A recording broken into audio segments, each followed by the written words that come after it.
Hi everyone! It's been a while. Mami's Kitchen back! Kasi nga naman, ang tagal-tagal ko lang hindi nag-share ng cooking videos. So, para sa lahat ng namimiss ang aking cooking videos, eto na yon. And also, this can be a business for you. Like a small business na pwede mo talagang simulan. So, let's get started! Mabuhay and welcome to my YouTube channel. If this is your first time to visit, please don't forget to hit that subscribe button. I don't eat beef. I don't eat red meat at all. Pero meron ako mga dalawang anak na kumakain ng karne, kaya nagluluto pa rin ako para sa kanila.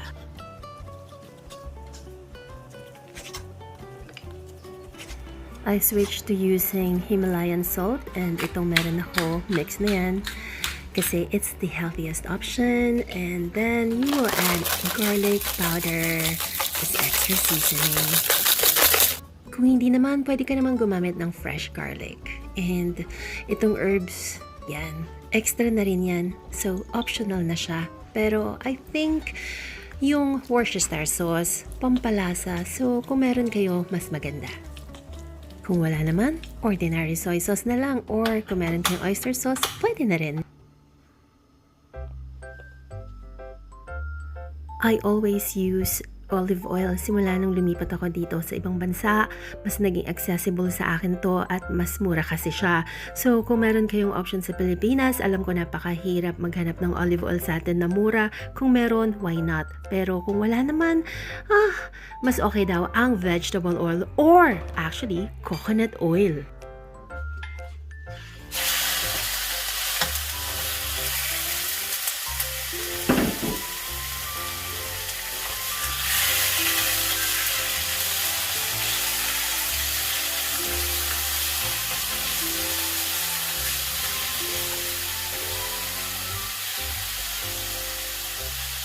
Kung mapapansin nyo, madalas gumagamit ako ng chopsticks sa pagluluto.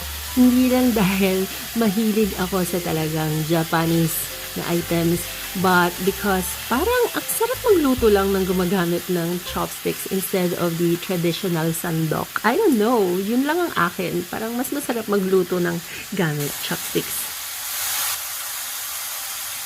Make sure na hindi mag-overcook ang beef mo, pero once na nawala na lahat ng juice niya, that's when you know na pwede mo na siyang alisin sa pan.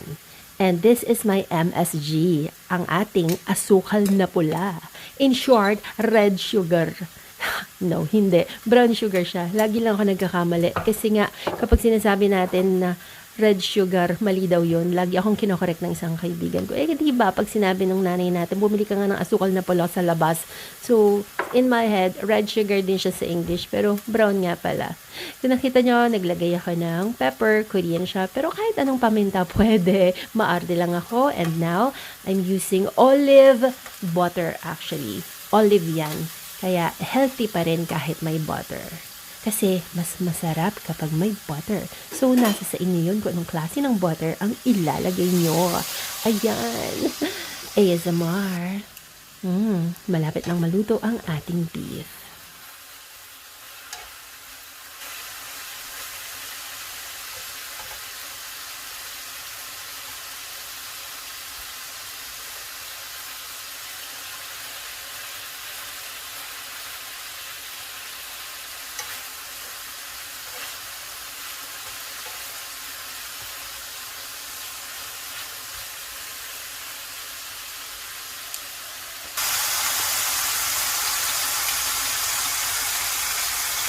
Hindi ako masyadong maalam sa parte ng karne na dapat nating gamitin, pero kung sa tingin nyo, pwede nyo gamitin yung kung anong mga part ng beef yon. Hindi ko talaga alam, hindi ako magaling dyan. So, itong ginamit ko, I think, rump steak yan. Pero sa Pilipinas, I don't know. Bahala na kayo. Kung kumakain kayo ng beef, mas alam ninyo kaysa sa akin kung ano yung malambot na part.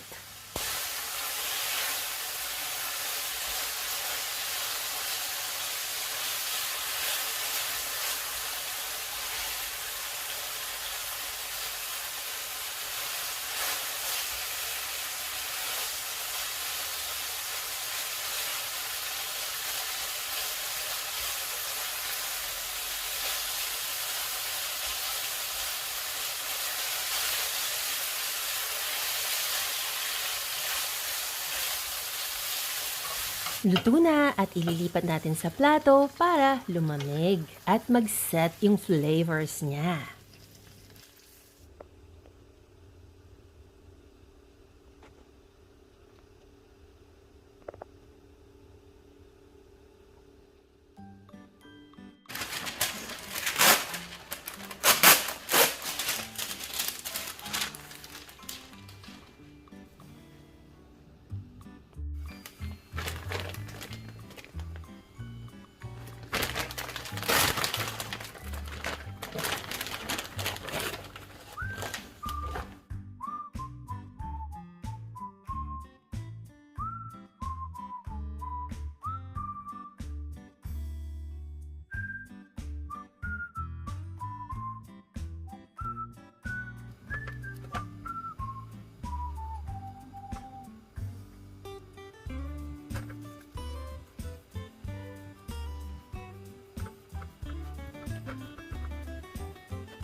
Now, it's time na i-assemble na natin lahat ng ingredients.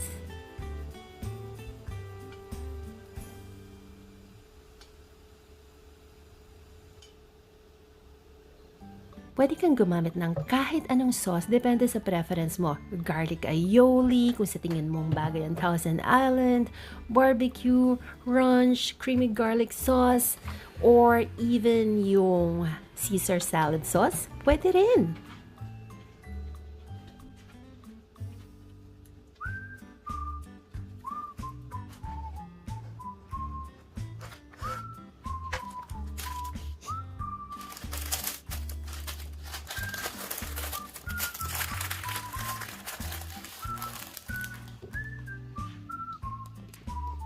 Have a good day. Ang hilig ko lang mag-add ng mga little things sa aking cooking.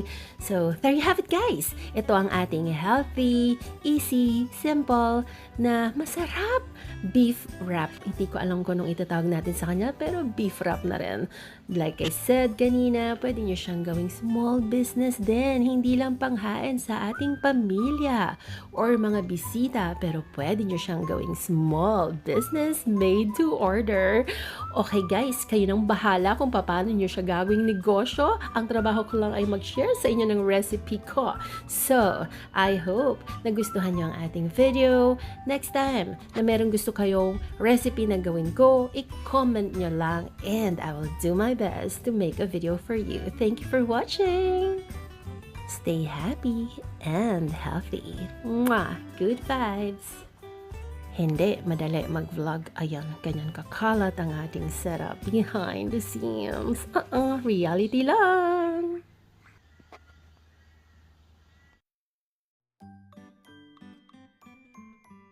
Momiji. This video is brought to you by Momiji's Amazon Store. Kitchen essentials curated for you. Momiji's channel members. And Momiji's merchandise, with thousands of items to choose from, designed by yours truly. Links below.